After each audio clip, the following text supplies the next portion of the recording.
Morning, everyone. Thank you for having us this morning. My name is Carmen Smith. I work with Toronto Community Housing. I'm a manager for community engagement in the Lawrence Heights Revitalization Project. Good morning. My name is Kadeen Bankasing. I am a resident of the Lawrence Heights Neptune community and also a youth mentor with Toronto Community Housing, and I work very closely with Carmen in the on the revitalization project.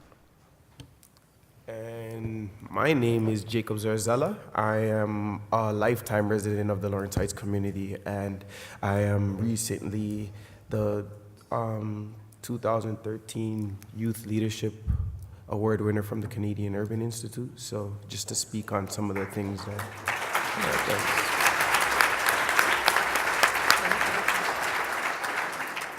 So we're going to spend a few minutes this morning talking a little bit about some work that we're doing in the community on the ground level, at the grassroots level with limited resources. And I'm going to start out by just framing the context of the community that we work in. It's Lawrence Heights, that's the name of the community. It's a 100% social housing community in the northwest area of Toronto. The community has about 4,000 tenants. It's multilingual. There's about 10 languages that we translate every time we do a community meeting, so it's very diverse. There's a large family population in the community. 47% of all residents in our neighborhood are under 18 years of age, so a very significant youth population there that we work with, and the average household income being $14,000 a year. So many challenges you can see just from the demographic perspective for the community. It's one of 13 communities that the city has designated as a priority neighborhood. And for those of you that are unfamiliar with that term, that really means a community that has a large degree of social and economic need combined with a low level of services. The neighborhood itself is physically isolated from the community around it. There's a fence that segregates the community itself and the housing from the population around it. And despite that, there's really an active community agency network through our organization is called the Lion, Lawrence Heights Interorganization Network. And it's about 30 to 35 agencies that really come together and work together on issues that impact the community. And there's also very strong community leadership at the local level with residents leading the charge there. So in terms of revitalization, Toronto Community Housing had board direction in 2008 to begin a community transformation process at that time. And so we've been working since then on a community engagement process with agencies and residents as our partner. We've developed a 20-year plan that's going to transform the community physically, but also socially. And the vision and the community plan that we developed really was done as a collaborative piece of work with our partners, residents, and stakeholders. When we passed a secondary plan through council to redevelop the area, City Council directed that we have a social development plan as part of the process. So we think of a social development plan as this. We have a physical plan that's going to transform the community with new infrastructure. The social development plan will guide sort of the social transformation and change as we go through the process over the next 20 years. And the social development plan was really a work in process. We had a community steering committee of residents and agency staff, and it took us 1.5 years to develop it. It's really a great piece of work, and it's really the context by which our community work is going to happen over the next 20 years, including employment planning and workforce development planning, which is a large part of the social and economic investment that needs to happen to really transform the community. So, I just wanted to mention that framework of having a social development plan to guide our work over the next 20 years is really, really important. And when council did its budget last year, they said that this was going to be the last year we would do a social development plan for any of our communities, which is really unfortunate because it's such an important piece of work. And, you know, that's sort of reflecting on the austerity agenda that we're working under in the City of Toronto. So I just wanted to mention that before I move on. So, okay. So Kadine's going to talk a little bit about work that she's doing and some grassroots community activities. Thank you, Carmen. So I'm just going to talk a little bit about work that we've done or been doing over the past few years, and specifically focus on 3 areas that kind of highlight how partnerships and working with our partners in the community have helped build or continue to build and develop a strong community. I'm going to talk a little bit about resident or development of resident leadership. Highlight a very special community project, and also talk a little bit about the community space that's become very important to Lawrence Heights residents. First, the Neptune Renewal Group, which I've been fortunate enough to coordinate or be the acting coordinator for the past 3.5 years, is a grassroots group, resident-led, formed in 2009 and early 2010. Kind of out of a recommendation by our local counselor, Howard Moscow at the time, to somehow begin to support or have conversations around dealing with community safety. And when we first, at our first meeting, we decided, and through very lengthy and somewhat in-depth conversation, decided that the focus of the group should be to deal with these kind of imminent safety issues affecting everybody, all residents, regardless if you were in the TCH buildings or not, the surrounding neighborhood, but also to look at the maintenance and improving our living space and our common areas, and also to think a little bit about recreating our community identity as a little pocket of social housing amongst a fairly wealthy surrounding community, and also how can we strengthen and build connections to the surrounding neighborhood. And it's important to note that, through a little bit of support from Toronto Housing or Toronto Community Housing to support the residents to develop, themselves and their leadership abilities. We have been going for 3.5 years, very, very strongly, I might add, and, limited resources really to, support a coordinator who, for now it's me. The goal is that at some point in time, it would be another resident in the group who's been actively involved, to take up just making sure that everybody's together and that we're on the same page. The resources also help to support, a bit of childcare and some refreshments and dinner at the meetings. Our meetings are usually at the evening, and that really enable anybody who is interested in participating to actually be able to do so at 6 o'clock. Bring your children along, have a conversation with us, and don't worry, everybody will go home fed. And we've been very successful in a number of community projects. We have, in 2010, the first year that we had started, we were the recipients of a Mayor's Community Safety Award. We've also, done some training. We were able to do a community safety audit and explore some of the issues that people or the residents were having concerns about. We have been actively planning social events that keep everybody together, give us an opportunity to meet and just to celebrate that we all know each other and want to be together. It's also been very vital to taking this kind of segregated community and connecting them to the larger agencies, to the partners. And you better believe if you want to come and do anything in Neptune, you will have to come and talk to the Neptune Renewal Group. And they will be very vocal in letting you know that what you are doing is actually meeting a need. And if you are unsure of what those needs are, they will let you know. And resident leadership and this, this idea of this capacity building, but it has also really given us an opportunity to take ownership of the community and, and start to reinvest in the pride that the residents feel in their homes as well. The second project that I would want to highlight is a community mural project that was done in 2012 as one initiative that would support community youth engagement, specifically in the community, and through a small graffiti transformation grant through the city and a partnership with a community arts organization, Art Starts. We were able to employ 3 youth during the summer to work with Art Starts and explore some themes around community and community pride. So do you love Little Love, or do you love home, right? And we think about, moving to the future of a revitalized community over 20 years. We're looking at limitless heights. So there are no limits on what community and a little investment can do.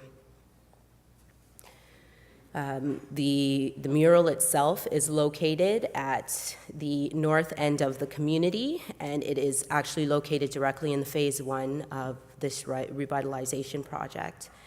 It was also supported by our local councillor and some of the local businesses to help provide materials, paints, any supplies that would help, create this symbol or this sign of a community pride, right? And it has definitely become an asset, it's a marker for anybody who's driving along to see that, hey, this is where Lawrence Heights is, and the people that live here are very proud of their homes.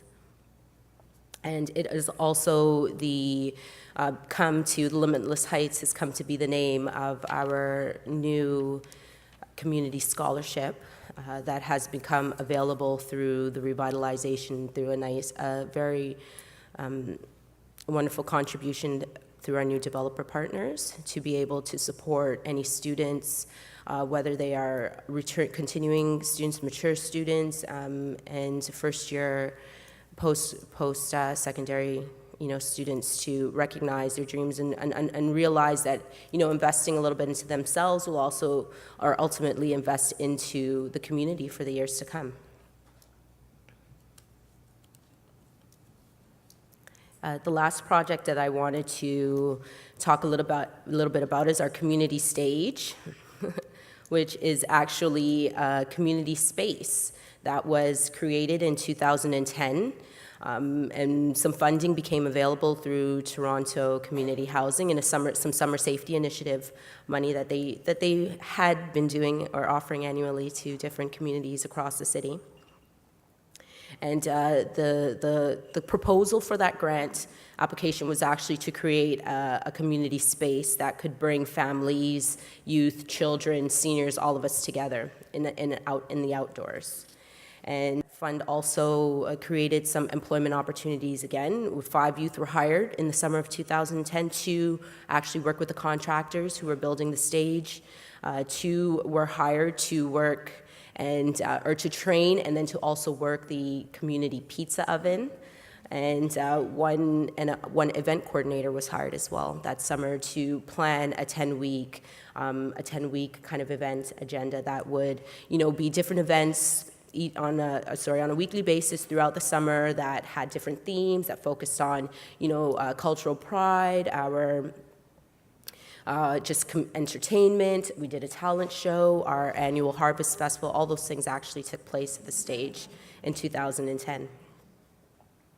And this community space and this kind of outdoor space is a place where ultimately the community comes together, and this includes residents, this includes staff that work at the agencies, come together and we meet, we eat, and we celebrate community together while, we listen to music and watch, children pie eat or dance. It's lots of fun, right? And this space has actually been a place where we kind of fully recognize and begin to think a little bit, more about food justice and really the importance of having affordable, healthy, food options available in the community.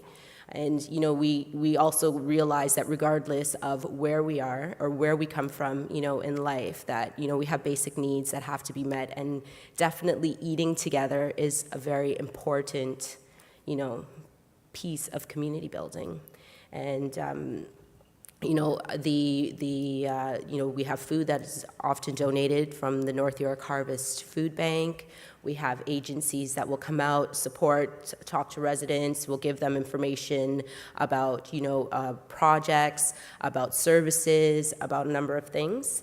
And each year, we have been able to continue the events that have been going, that happen at the stage, or each summer, through the support of the volunteers that ensure that, you know, the barbecues are done, through all of the agencies who will provide any supports that they can offer to residents, whether it's donated food, materials, any of those things. And, you know, it's important to also note that these kind of small investments, or these small one-off investments in the community at different times when money has been available, have a much greater lasting impact on our community pride, our community identity, and general well-being of the residents, to know that regardless of what's happening, there's still opportunities for us to meet and to celebrate any of the small successes that we have been able to achieve. I'm going to talk about community building through youth leadership, and it's important in our neighborhood, but I think it's important throughout the province and the country as well, because youth are going to be the ones that are going to be our decision makers in the years coming. They're the ones that are going to be the CEOs. They're the ones that are going to be the people in charge of the things that we do in the future. So getting them involved when they're young is important.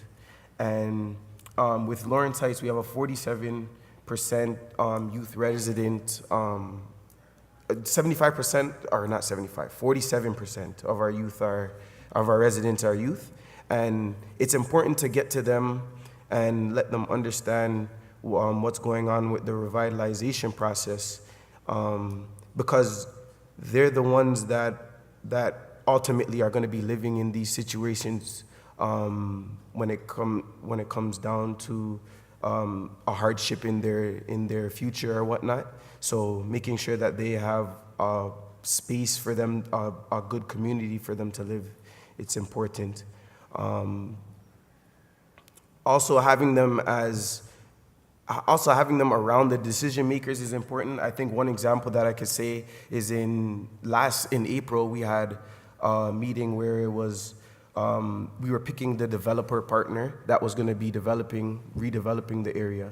So having 2 youth on a panel of 5 residents, helping choose the developer partner, it was a really successful process, because people had pride. They felt like they were actually doing something, giving them a sense of pride in the community, like they actually have say. A lot of the social housing that we have are in and around the city is people feel like they don't have a say in anything that they do. They feel like they're stuck in these situations and there's no way for them to get out of it.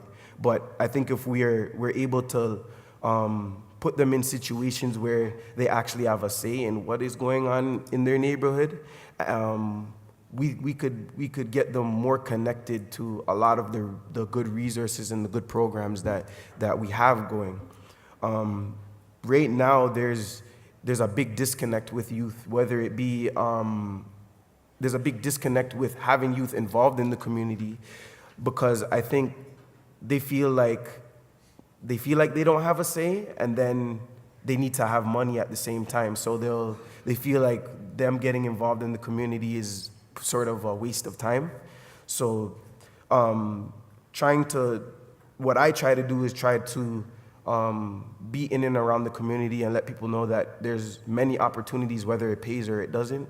It's something that's important to you. It's important to the neighborhood, and it's important especially for when you look at it on a community building standpoint, and for our kids. That is something that we need to teach is important.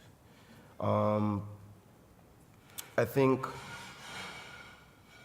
that youth in the community have a lot to say, but they're scared to say it too, because being in the situations that they are in, it's sort of hard to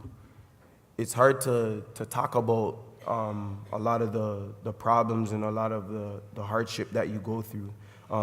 Just looking at food and things like that, with the food, nobody wants to be somebody that's seen going into the food bank, getting things like that. Nobody wants to be as that person that's walking into the employment services office.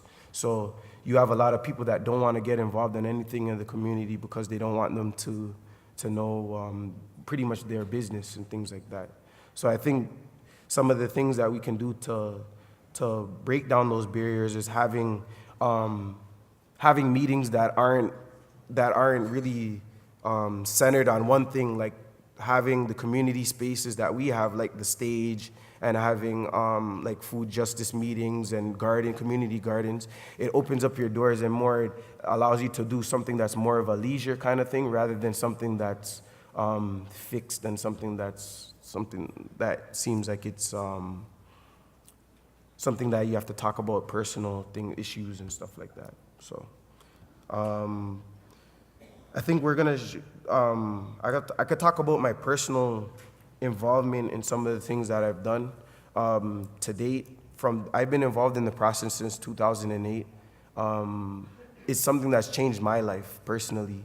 I've come from somewhere where I was a person who was going to high school and I wasn't really going to class or anything. I was just kind of being there, to somebody who's going to be starting university in September.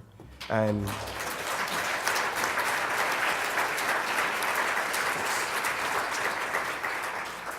for me, it took me I took that 5-year gap to be able to really think about what's going on in my life and what's going on in and around me, and be involved in a lot of these things, for me to know that, school is something that's important and something that is beneficial to not just me, but to my community as well. And I think we need to really buckle down and start getting more examples out to some of these kids, and we have to listen to the kids. I think that's something that's really important, is that a lot of people in the room today are people that are decision makers and people that are working on the ground, your grounds workers. So being able to listen to the youth in the community, it's important for them. It's important for their morale itself, and it's important for them going forward, just knowing that they have a voice and knowing that there's somebody that has something to say, and it's something that's important. Like, I know because of myself and a few other youth that were involved in the community, we had a large impact on the plan that was proposed and passed by the city for the revitalization project, because we wanted to make sure that we kept a lot of the green space that was there. It's important to us having the green space, having places to run, play ball and stuff like that. So having people that were working with the city and working with Toronto Community Housing available to us to come and talk to us and know that that was important to us, it really reflects in the plan itself. And I think that it's something that needs to be done a lot more often. So I just wanted to close with just a few reflections. The first is that there's no question that you can do a lot of good work at the community level if you're well-resourced. But even if you're not well-resourced, you can also do a lot of good work with strong community leadership and community capacity. So I would really, really strongly encourage, wherever possible, create those spaces for people to take leadership in their communities, or even in the work that you're doing, especially for youth, because it's really helped move our project forward. It's created a vibrant community neighborhood that, despite its challenges, it's really thriving. And I just close with those comments. Well, thank you.